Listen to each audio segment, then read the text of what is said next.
Hello' everyone welcome to before exam চেনেলটোলৈ আপোনালোকক স্বাগতম জনাইছোঁ। আজি আমি জেনেৰেল এৱাৰনেছৰ কেইটামান ইম্পৰ্টেণ্ট কুৱেশ্যন আলোচনা কৰিম। Who is currently in India, বৰ্তমান ভাৰতৰ কোনে কি বা বৰ্তমান সময়ত ভাৰতৰ কোনবোৰ উচ্চ পদবীত বা কোন কেইজন ব্যক্তিয়ে নিযুক্তি লাভ কৰিছে বা একেবাৰে ৰিচেণ্ট এপইণ্টমেণ্ট হোৱা ব্যক্তিসকলৰ কথা জানিম। কাৰণ যিকোনো কম্পিটিটিভ এক্সামৰ চিলেবাছত জেনেৰেল এৱাৰনেছৰ ছেকশ্যনত পৰা এনেধৰণৰ ৰিলেটেড কুৱেশ্যন মেক্সিমাম 2 মাৰ্ক দেখিবলৈ পোৱা যায়। গতিকে যিকোনো কম্পিটিটিভ এক্সামৰ বাবে আজিৰ এই ভিডিঅ'টি যথেষ্টখিনি গুৰুত্বপূৰ্ণ হ'ব। গতিকে আজিৰ ভিডিঅ'টো আৰম্ভ কৰোঁ আহক। কুৱেশ্যন নং 1, who has become the new deputy security adviser of India. ইয়াত সুধিছে যে deputy security adviser of India যিজন অলপতে এপইণ্টমেণ্ট পাইছে বা নিযুক্তি লাভ কৰিছে।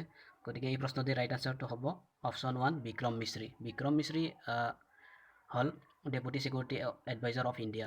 আৰু national security adviser of India হ'লে ইয়াৰ ৰাইট আনচাৰটো হ'ব তেতিয়া অজিত ডোভাল। অজিত ডোভাল হ'ল বৰ্তমান national security adviser of India. ইয়াত সুধিছে যে new deputy security adviser of India. গতিকে এই প্ৰশ্নটিৰ ৰাইট আনচাৰটো হ'ব বিক্ৰম মিশ্ৰী।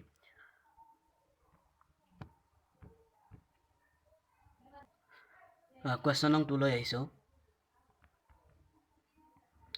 হু has become the new director of national crime record bureau'. ইয়াত নেশ্যনেল ক্ৰাইম ৰেকৰ্ড ব্যুৰ' অৰ্থাৎ যাক সংক্ষিপ্তত NCRB বুলি জনা যায়, তাৰ সঞ্চালক প্ৰধানজনৰ নাম সুধিছে। গতিকে ৰাইট আনচাৰটো হ'ব অপশ্যন 2 বিবেক গগৈয়া। বিবেক গগৈয়া হ'ল বৰ্তমান director of national crime record bureau'. ইয়াত চাব পাৰিব যে NCRB ইয়াৰ এষ্টাব্লিছ হৈছিলে 11 মাৰ্চ 1986 আৰু ইয়াৰ হেডকোৱাৰ্টাৰ নিউ দিল্লীত অৱস্থিত। ৰেছপনচিবল মিনিষ্ট্ৰী হ'ল মিনিষ্ট্ৰী অফ হোম এফেয়াৰ্ছ। গতিকে এইখিনি মনত ৰাখিব যে director of national crime record bureau' হ'ল বৰ্তমান এজন বিবেক গগৈয়া।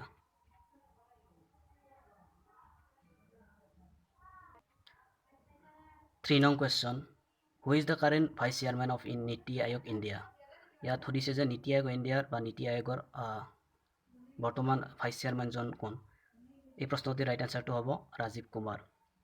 ৰাজীৱ কুমাৰ হ'ল বৰ্তমান ভাইচ চেয়াৰমেন অফ নীতি আয়োগ। নীতি আয়োগ সম্পৰ্কে ইয়াত জানিব পাৰিব যে national institute for transforming India, আৰু ইয়াৰ এষ্টাব্লিছ হৈছিলে 1 জানুৱাৰী 2015 আৰু ইয়াৰ চেয়াৰপাৰ্চনজন বা PM অফ ইণ্ডিয়া আৰু ইয়াৰ CEO অমিতাভ কান্ত। গতিকে এইখিনি মনত ৰাখিব যে চেয়াৰপাৰ্চন PM অফ ইণ্ডিয়া, প্ৰধানমন্ত্ৰী হয় ইয়াৰ চেয়াৰপাৰ্চন, আৰু চিফ এক্সিকিউটিভ অফিচাৰ হ'ল অমিতাভ কান্ত, আৰু ইয়াৰ ভাইচ চেয়াৰমেনজন হ'ল ৰাজীৱ কুমাৰ। গতিকে এই প্ৰশ্নটি মনত ৰাখিব। 4 নং কুৱেশ্যনলৈ আহিছোঁ। Who is the current controller and auditor general of India. ইয়াত সুধিছে যে যাক সংক্ষিপ্তত বা চমুকৈ কেগ বুলি জনা যায়, ইয়াত কেগজনৰ নাম সুধিছে। এই প্ৰশ্নটিৰ ৰাইট আনচাৰটো হ'ব অপশ্যন 1 গিৰীশ চন্দ্ৰ মুৰ্মু। গিৰীশ চন্দ্ৰ মুৰ্মু হ'ল বৰ্তমান ভাৰতৰ নিয়ন্ত্ৰক আৰু মহালেখা পৰীক্ষক, যিজনৰ ইয়াৰ কাম কাজ বা যিজনৰ কাম কাজ হ'ল ৰাজ্য আৰু কেন্দ্ৰ চৰকাৰৰ যি আয় ব্যয়ৰ হিচাপ বা আয় ব্যয় হিচাপ, ৰেভিনিউ আৰু এক্সপেণ্ডিচাৰৰ ৰিপৰ্টবোৰ প্ৰেচিডেণ্টৰ হাতত দাখিল কৰা। গতিকে আৰু এই CAG বা কেগৰ কথা আমাৰ সংবিধানত 148 আৰ্টিকুলত উল্লেখ পোৱা যায়। গতিকে ইয়াত সুধিছে যে কণ্ট্ৰলাৰ এণ্ড অডিটৰ বা কেগজন কোন বৰ্তমান এই ক্ষেত্ৰত। গতিকে ৰাইট আনচাৰটো হ'ব অপশ্যন 1 গিৰীশ চন্দ্ৰ মুৰ্মু। 5 নং question, who is the director general of border road organisation. ইয়াত BROৰ ডিৰেক্টৰ জেনেৰেলজনৰ নাম সুধিছে। BRO বৰ্ডাৰ ৰোড অৰ্গেনাইজেশ্যন, আৰু ইয়াৰ ডিৰেক্টৰ হ'ল বৰ্তমান lieutenant general Rajiv Choudhury. Lieutenant general Rajiv Choudhury হ'ল বৰ্তমান BROৰ ডিৰেক্টৰ জেনেৰেল বা সঞ্চালক প্ৰধান। আৰু ইয়াত চাব পাৰিব বৰ্ডাৰ ৰোড অৰ্গেনাইজেশ্যন ইয়াৰ এষ্টাব্লিছ হৈছিলে 7 মে 1960 আৰু ইয়াৰ হেডকোৱাৰ্টাৰ নিউ দিল্লীত অৱস্থিত। আৰু এই মিনিষ্ট্ৰী বা ৰেছপনচিবল মিনিষ্ট্ৰী হ'ল মিনিষ্ট্ৰী অফ ডিফেন্স, যি ৰাজনাথ সিঙৰ অন্তৰ্গত বা ৰাজনাথ সিঙৰ এই মিনিষ্ট্ৰী অফ ডিফেন্সৰ বৰ্তমান সময়ৰ মন্ত্ৰী।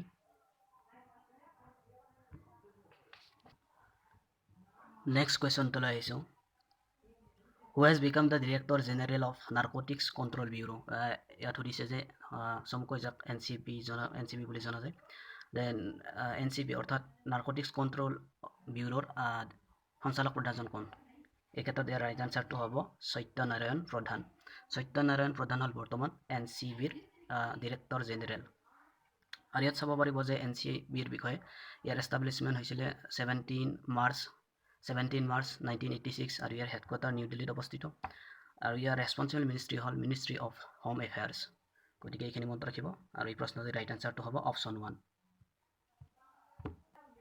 7 নং কুৱেশ্যনটো লৈছোঁ। Who is the current director general of central industrial security force বা CISF বুলি কোৱা হয়। CISFৰ বৰ্তমান ডিৰেক্টৰ জেনেৰেলজনৰ নাম সুধিছে। এই ক্ষেত্ৰত ইয়াৰ ৰাইট এনচাৰটো হ'ব শিলবৰ্ধন সিং।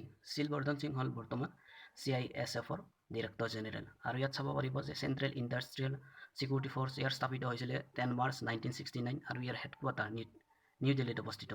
গতিকে এইখিনি মনত ৰাখিব। কুৱেশ্যন নং 8। Who is the current secretary general of the Rajya Sabha? বৰ্তমান সময়ৰ ছেক্ৰেটাৰী জেনেৰেল অফ ৰাজ্যসভাৰ কথা সুধিছে। ইয়াৰ ৰাইট এনচাৰটো হ'ব অপশ্যন 3 প্ৰমোদ চন্দ্ৰ মোদী। প্ৰমোদ চন্দ্ৰ মোদী বৰ্তমান ছেক্ৰেটাৰী জেনেৰেল অফ ৰাজ্যসভা। গতিকে এই প্ৰশ্নটিৰ ৰাইট এনচাৰটো হ'ব option 3।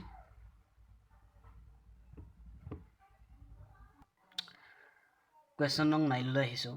Which Indian has been selected to the international ল' কমিশ্যন বা ইণ্টাৰনেশ্যনেল ল' কমিশ্যনলৈ চিলেক্ট হোৱা ব্যক্তিজনৰ নাম কি? এই ক্ষেত্ৰত ইয়াৰ ৰাইট এনচাৰটো হ'ব বিমল পেটেল। বিমল পেটেল হ'ল ইণ্টাৰনেশ্যনেল ল' কমিশ্যনৰ চিলেক্ট হোৱা ব্যক্তিজন। কুৱেশ্যন নং 10। Who has been appointed as the new head coach of Team India by BCCI?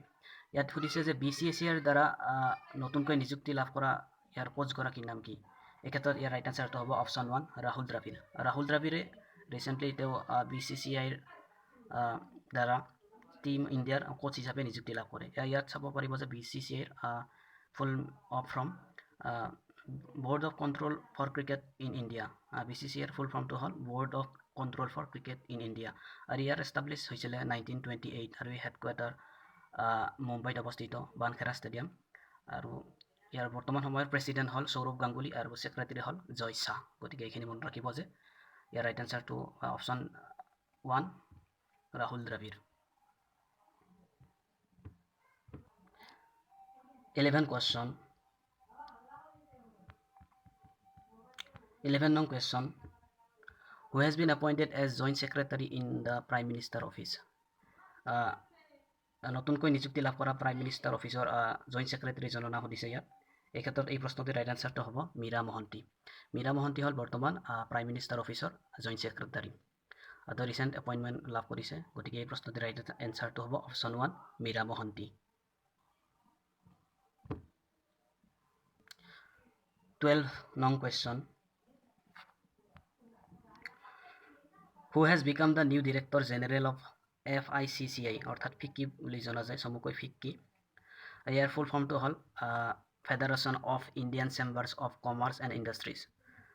এই ফিক্কিৰ নতুন ডিৰেক্টৰ জেনেৰেলজনৰ কথা সুধিছে। এই ক্ষেত্ৰত এই প্ৰশ্নটিৰ ৰাইট এনচাৰটো হ'ব অপশ্যন 3 অৰুণ চাওলা। অৰুণ চাওলা হ'ল বৰ্তমান এই national new director general of FICCI. ইয়াত চাব পাৰিব যে FICCI federation of Indian chambers of commerce and industries ইয়াৰ এষ্টাব্লিছমেণ্ট হৈছিল 1927 আৰু ইয়াৰ হেডকোৱাৰ্টাৰ নিউ দিল্লীত অৱস্থিত।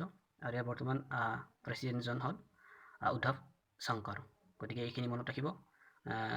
12 নং কুৱেশ্যনটোৰ এনচাৰটো হ'ব অপশ্যন 3 অৰুণ চাওলা। গতিকে আজিৰ ভিডিঅ'টো ইমানতে সামৰণি। থেংক ইউ ফৰ ৱাটছিং। God bless you all. যদি ভিডিঅ'টো চাই ভাল পালে আমাৰ চেনেলটো ছাবস্ক্ৰাইব কৰিবলৈ আশা থাকিল। Thank U.